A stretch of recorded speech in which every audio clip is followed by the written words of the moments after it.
Brand new tonight on the night team. You know, we're about 2 weeks away before musicians take the stage at Bourbon and beyond at the fairgrounds, but major changes have just been announced. From moving the festival grounds, reducing noise levels, and even traffic.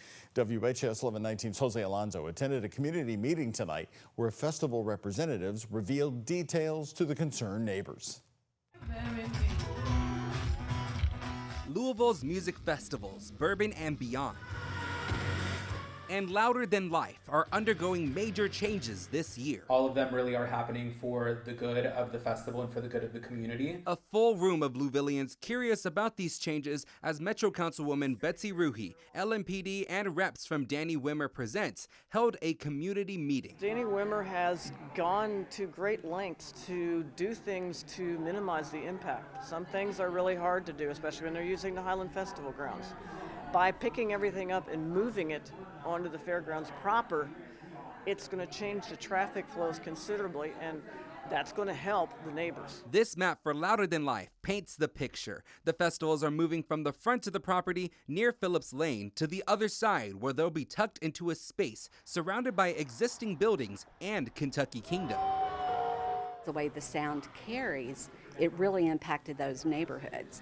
Now moving the stages where we have buffering through Kentucky Kingdom. But for some residents like Karen Hagan, there's another issue roaming her neighborhood during festival season. It's about how the influx of people in my neighborhood during these 8 days, and my neighbors sell their yards out, and I understand they can make hundreds to thousands of dollars depending on how big their yards are.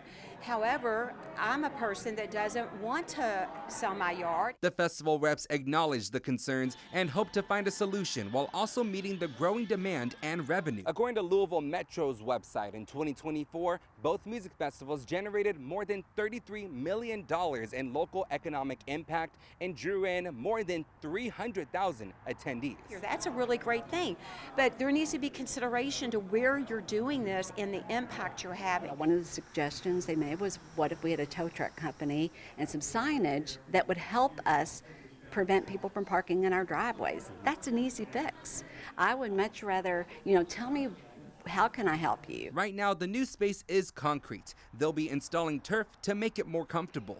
With Bourbon and Beyond set to kick off in 2 weeks, neighbors hope the growth continues, but with them in mind. In Louisville, Jose Alonso, WHAS 11 Night Team on your side.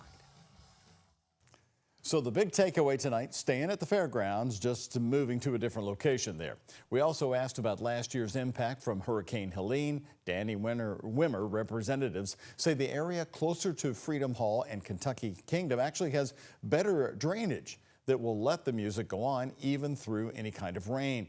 But they will have to postpone the concerts if winds get too strong or if lightning is present.